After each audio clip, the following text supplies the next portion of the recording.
Kia ora te whānau no mai hoki mai. Now, we need alpha, we need speculation, and we need facts. Now, before I start, I want to give a shout out to iXGlobal Legends for getting this content out there so we can actually make a smart decision moving forward. I'll leave a link to their YouTube channel in the description. Now, watch till the end because there is some vital information that could curve the way you move forward with this project. So let's get started. So how good is this project? We're unicorn level. And if you want to look at what a crypto unicorn is, look at the top 10. And we're probably higher than every single one on that list by a lot. The DEBTBOX project has been going since 2021. Is it too late to get in now? You're absolutely pioneers. And what we're looking at this year, there are not words for what you will see happen. But I will tell you that there has never been anything like this in human history. And there are many very, very smart people that agree. Okay, so that's cool. But what do you do? And what made you get involved with debt? I am a physicist by training. I've worked for the Navy in robotics. I've worked in nukes. And I stumbled upon this and I said, I will do anything you ask free of charge and basically work for you and get some things done. Awesome, nice. So what do you do for debt? And just how legitimate is this company? I help people understand the structure of everything, how it all works. I can talk to the really technical people that want to understand every little detail of how this is operating. And it's all transparent. And this is what a lot of people don't understand. They're like, well, how do we know what's going on? I'm like, the blockchain is transparent. If you can look at it and you can learn to read it, you'll see the same thing that our partners have seen. Fleet Engineering would not take a chance on us if we weren't legitimate. The Royal Bank of Scotland would not take a chance on us if we were not legitimate. These are very powerful entities that cannot risk their name on something that isn't game-changing. So the first project released in 2021 was Black Gold. Now, I heard more revenue is coming. Is this true? I knew that we had, as of earlier on before the event, we had over 100 wells in review. But the fact that Roy got up there and he said within the last 3 days, he had received more than 100 additional wells requesting to join the Black Gold ecosystem. He's overwhelmed. And right after that conference, he flew back out to essentially start reviewing more wells again. And I wouldn't be surprised if we're reviewing hundreds upon hundreds of wells before the end of the quarter. What this means is we joined up with a few wells that wanted to take a chance on us. And we were able to show them how we could dramatically improve their revenue by helping them find sites, give them exactly where to drill so they don't waste drill bits, and get the most out of their potential pay scales. That number could typically 4 to 5x their production. These are big numbers for them. And because we're the only people that can do that, everybody wants a chance, even if they have to pay us a royalty over the life of the project. It is worth it. If you can 4 to 5x your production and you're paying between 10 and 20% of your total revenue, who cares? I'd do that all day long. So I'm making way more than I would ever make without them. That's what it means. It means royalties. Each well means royalties. We have about 3.2 million coming in a month for Black Gold right now. Without the 17 wells, they're going to be burned with the additional wells here on the 19th. So, and then you've got over 100 in review. Who knows how many of those will qualify, but each one's going to be adding to the ecosystem more and more money, draining out that pot of token. And as it drains, it's going to increase in price, and there's going to be fewer and fewer people willing to sell, and it's going to go up more and more.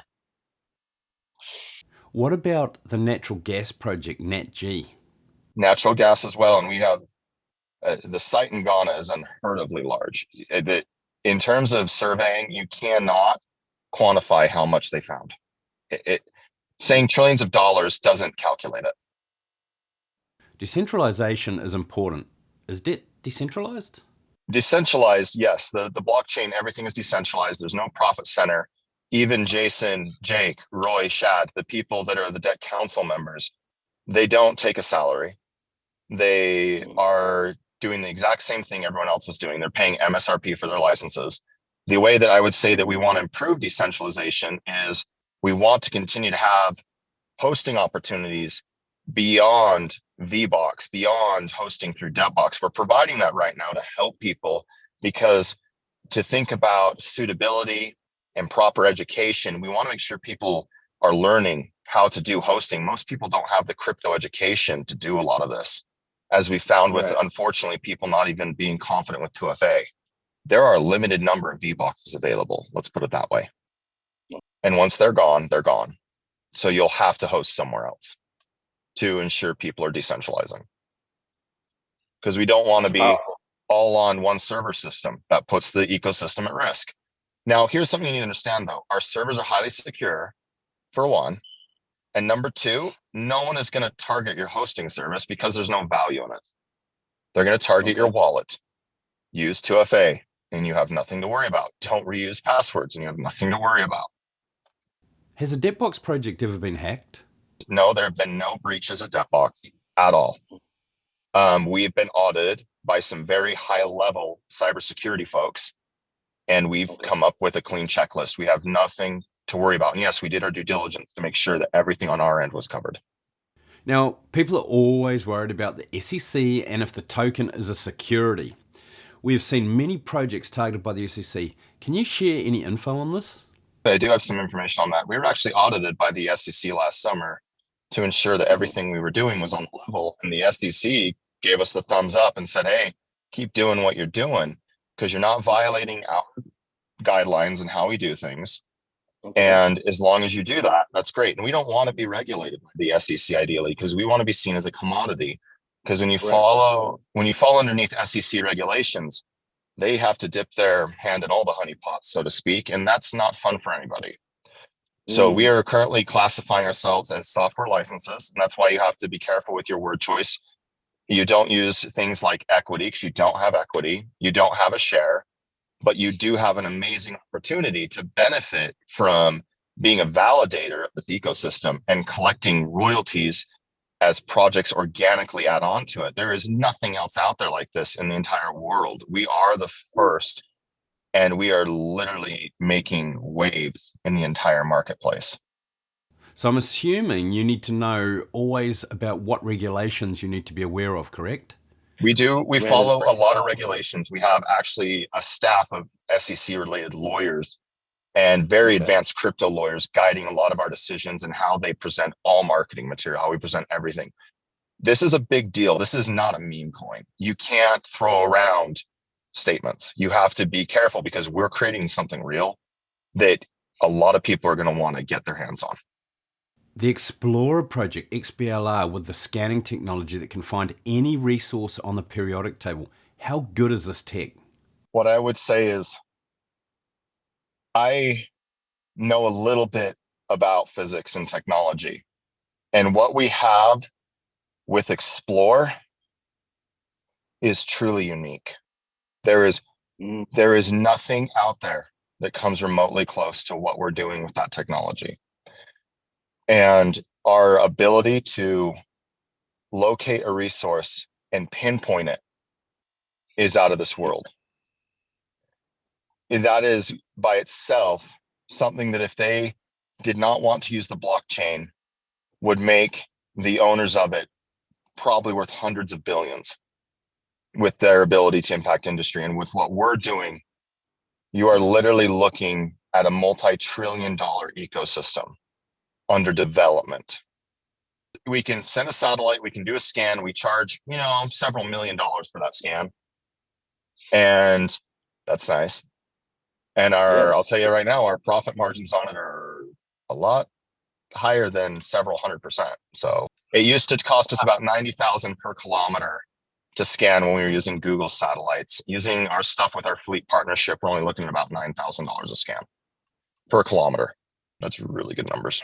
I get many people asking about the perpetual licenses.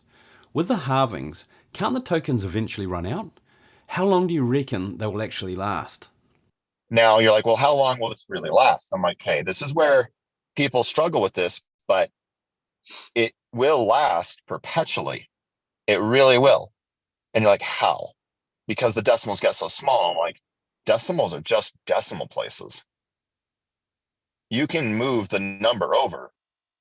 If it's one decimal, 0.0005, and that's your coin that you mine for a day, all you do is move that over to a 5 and 10 to the negative power. But it still has value because it doesn't matter. It's all backed up by intense, complex blockchain code, and it's still tradable. Mm-hmm. But here's what will matter to you. If it goes to 5 decimal places, and say, let's be theoretical here. Let's say black gold gets to $100 per token in 10 years, because we've literally taken over the entire oil market, or we have 40% share in it, because we're helping everybody do all this, and they couldn't have done it without us. That would be insane. And people that got in the beginning would be multi-billionaires. Even the person with only a couple nodes. Something to think about. So that's like that is really the vision for this, by the way. The vision for this is to literally have every house in the world have these licenses, to be validating technology without borders, to create an international, worldwide commodities exchange for everybody. Now, I know when you withdraw from your mining balance, there is a 10% burn.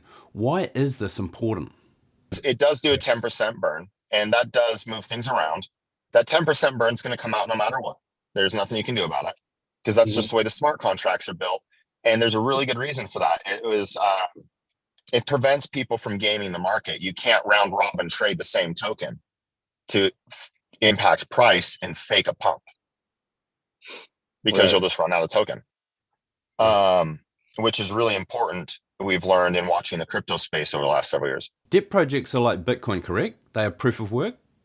So what it is it's a different protocol. There's 3 major consensus algorithms. The 2 biggest ones you know of are proof of work and proof of stake. Those are the most popular. But algorithm that's on the rise is ours, which is synthetic proof of work, because it's actually more ecological than the other options, because you create a predetermined number of nodes that people can utilize. And then that means you avoid the problem of hash creep, where people have to buy more and more servers, more and more powerhouses, which is why mining Bitcoin now, it is more valuable to you to own a node license and transfer it to Bitcoin than it is for you to mine Bitcoin right now. So the utility token for all the projects, the DEBT token, did it start at a very low price? The DEBT token started at a penny, and everybody wanted to buy it. We were just starting to mine it, so there wasn't enough liquidity, and no one was willing to sell it. So they just held, and everyone's like, this is worthless. Why did I spend $3,000 on this license? They don't say that now. The gold project, DLG, seems to earn very little per day. Why is this? Right now, gold is on a 1-to-1, okay?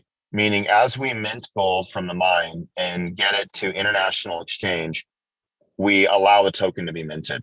So a lot of people that have bought DLG, so you're aware, they're not producing at a high amount because there's a lot of international regulation, and it became a lot more difficult than they ever dreamed.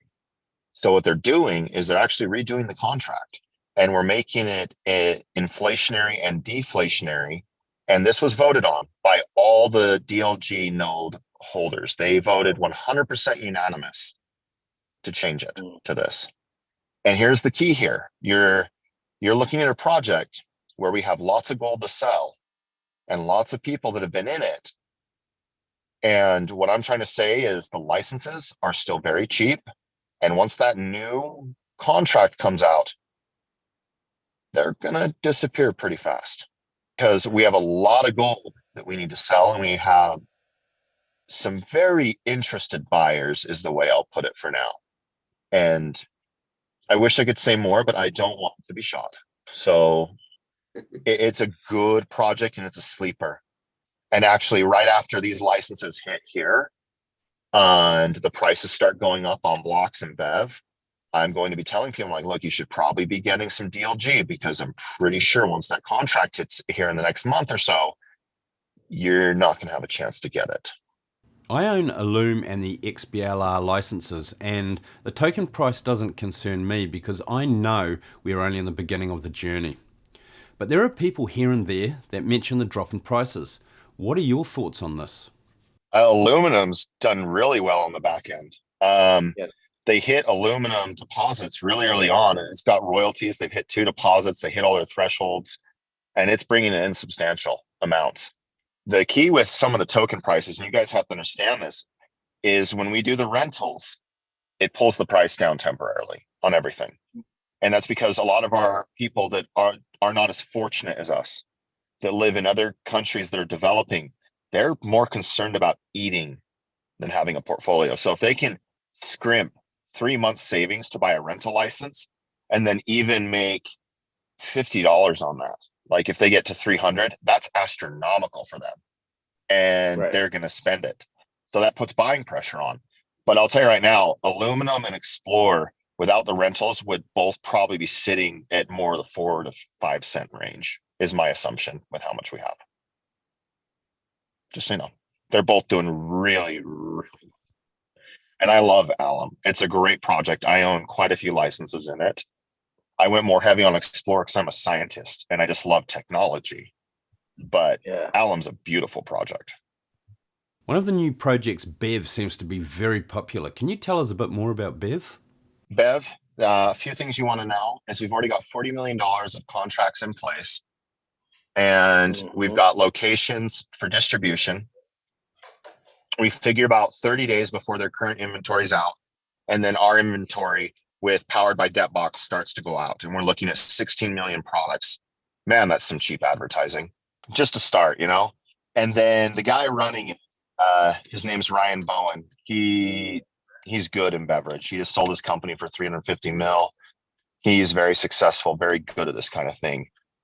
So he's going to be out there acquiring new contracts, new people we work with. And here's what makes this awesome to me is there are a lot of mom and pop breweries and distilleries out there that don't have the volume to get into distribution centers or to get their stuff out to the rest of the market. But with using blockchain and the way we've set up our systems, we can reduce their cost of bottling and getting things out by roughly 22% net. And that's massive. That's a heavily saturated industry with very low margins to work with. And it's high margins, it's alcohol, but it's low margins overall compared to other industries. And reducing their total cost of business by 22%, with us taking 5% off, so that drops down to 17%. 5% goes to royalties, so like nickels on each product, okay? But that's 16 million products, and it's only 40 million contracts. People like Anheuser we're working with already, and they're huge. They definitely don't need distribution, but it helps. It even helps their costs. What I'm trying to get at is you're looking at a project that could easily grow to 500 million over the next year or two in terms of contracts, just because it's so nice for all these people. And there's so many people I know that want distribution. I know there are so many out there that can't get it, and this will help them out a lot. There is always rumors about new projects. Now, that scanning technology, is that really doing its thing? And what about Swipe? That has something to do with the debit cards, right? Let me just give you an example here of Drip. Last summer at the Nebraska site, they were doing scans and they were working on getting, this is for one of our oil well groups. And there was a local individual that had a plot of land for their farm that they were like trying to figure out where to go for water. And our team just like, why don't you just go over here? And like, well, why would we go over there? It's up on a hill. They're like, just trust us. Just do your well there. Trust us, please. And they're like, fine. And they hit massive amounts of water. They got everything they needed. And they're like, how did you guys know? And we're like, we just knew. It's the satellite technology. And you got to think all these projects, these guys are brilliant. Everything's a chess game. Everything is, how do we benefit each project from every other project? Well, think about grow. We go into terrain that's not really hospitable, not close to clean water. What if we can help them put a well in and we can pinpoint where to get the water, and we can help them grow better crops, and we can buy those crops, and we can help them manufacture it. We help them get water. We help them get this. We help them get that. And we've got a little bit we're taking off the top of each thing. but compared to how much we're improving their way of life, it's minuscule. Monstrous. Bring everybody up. What is it the saying goes that high tides raise all ships or something like that? I don't say it right, but you get the idea. Raise everyone up. So Drip's looking good. That's going to be like water exploration, where we're able to get royalties from that. And I would say that the Swipe project is initially going to be based off of the what you call the transaction fees that are associated with our cards within the ecosystem. So every time you swipe or you do your debit or things like that, there's going to be a little bit of a kickback that goes into a burn. And we're going to be helping IX people to get these cards. So you're all going to have the opportunity to use this. So every time you're using it, you're just helping the ecosystem. You're just helping that project grow. And as our ecosystem grows, so will that project. And there's more to it than that, but that's basically what I can share right now. How many projects are actually in the works? There's a lot of projects coming out. Barcelona, Joe has some great connections with Jason, and he was able to share quite a few things that we have coming out this year. And that is not the whole list. And they've already planned out the next year down the road. And I believe they're working on the following year. So we've got at least 24 plus projects in the pipeline right now. Wow, 24. Can you give us any more details? Royal, that's a potential one in the royalties space for like, I have to be very careful what I say. It has to do with royalties and who gets royalties. Artists get royalties. So you're looking at a very different industry, and we're looking at improving every industry. So that's a project there. Helium's been one I believe that was mentioned in Barcelona. I don't know if lithium was mentioned in Barcelona, so hopefully I don't get shot. Helium's going to be cool because helium is a very scarce resource. And the moment you use helium, it leaves our atmosphere. So being able to use that and help people get it, because it's used in some very special instrumentation. It's a high desired thing. It's a lot like lithium, where people need it to make some very special products. And I would say far more special than even lithium. So that's going to be great. And I like all of those metal projects. Okay. And we've got another project out there that is related to all this, and it's probably going to be subdivided into groups, but it's related to metals, and that's all I can say. Digitally licensed silver is one that's been on there for a long time. Yeah. And I do believe that is slated to come out this year. I believe DLS was one we were thinking about launching last year. Another project we're looking at launching is one that is more of a niche project and is still under development, and that's Rev. Rev has to do with well, I don't want to say anything about that because that's still definitely in the works, and that's a pet project of Jason, so I won't touch that. Do you think cannibalism could be a problem for the DEBT project? We launched 7 projects, and I had tons of people asking that same question. We haven't seen that. Let me put it this way.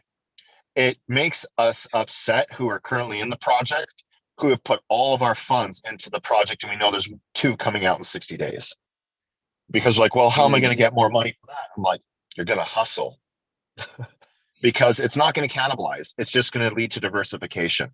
Our market share is growing so rapidly, and we're attacking, in each instance, we're attacking $1 trillion industry, which means even if you take $10 billion from that, that's 1% of that industry.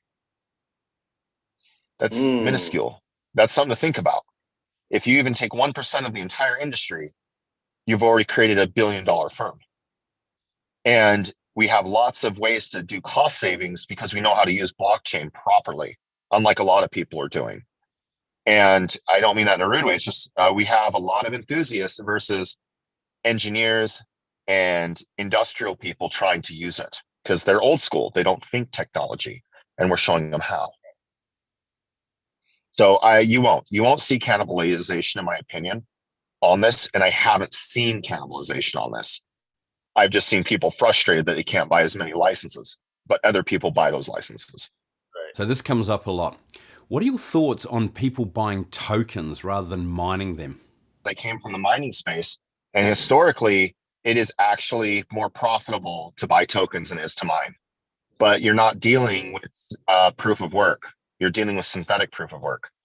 And you're dealing with the first to market, which is an opportunity. The very first miners that go active over the first several months of that project will make more token than is produced over the entire existing lifetime moving forward. Correct. So even though your tokens may not be worth value, let me point this out. When I first got my black gold licenses in November, the week it launched, we knew nothing about this at that time, by the way. We're like, this is a pipe dream. This is awesome. I believe in it. I did. I really believe. I drank the Kool-Aid a long time ago. And I'm glad I did. It's turned out awesome. But here's the key. I was making like $1 a day off of it. And I was like, that's okay. Now, if you go forward a year and we're not at our high point, that mining for that first several months per license that I dropped about $1,500-ish on each was worth $240 a day per license. So that's kind of nice. And what I'm trying to say is, I'm like, yeah, you guys are right in a typical market, but you don't have access to the liquidity. I'm like, sure, you can wait to buy that token, but all of us that are mining that token up front, we're going to accumulate so much of it, and so many people are going to be unwilling to sell it. And you can maybe get some on the open market you think for cheaper, but it's never going to be as cheap as it was when we first acquired it. Right. Not even close. And we're going to have a lot more than you to work with. And if you hold it over time, the goal, by the way, that we're working with RBS, which comes into play related to this, whether they want to think this hard or not, is if you have a big portfolio and you can lend against that portfolio, you'll never sell. I'm interested. What does DEBT think about the IX compensation plan? IX has the best commission structure I've ever seen, like ever in my whole life. Jason's commented on it. Jason's not into that space, but he's commented that, honestly, IX barely takes anything for itself off the top. Joe's a very humble guy. He's a very good guy, and he really wants to change the world. Finally, what's your thoughts on Jason, the CEO of DEBT? Jason has dedicated a lot of his life to giving back. He's very much about, how do I put this? He will not give you a fish to save your life, but he will show you how to use that pole. And that's what I've seen from him, and that's how other people have talked to me about him. Okay. I have asked other people about who he is and how he works. And he's very much the kind of man that wants to help people, but he won't do it for them. He'll give them away. And that's the best way you can help the world, really. Absolutely. Don't just hand out, like, help people build infrastructure. That's what he's doing in Ghana. He's helping them build out a new world. They will be decades ahead of where they were, even in probably 5 years. Okay, friend, I hope you got some value from the information in this video. 10 seconds of your time to hit that like and subscribe would be appreciated. Have yourself a wicked day. Stay safe, and I'll catch you in the next video.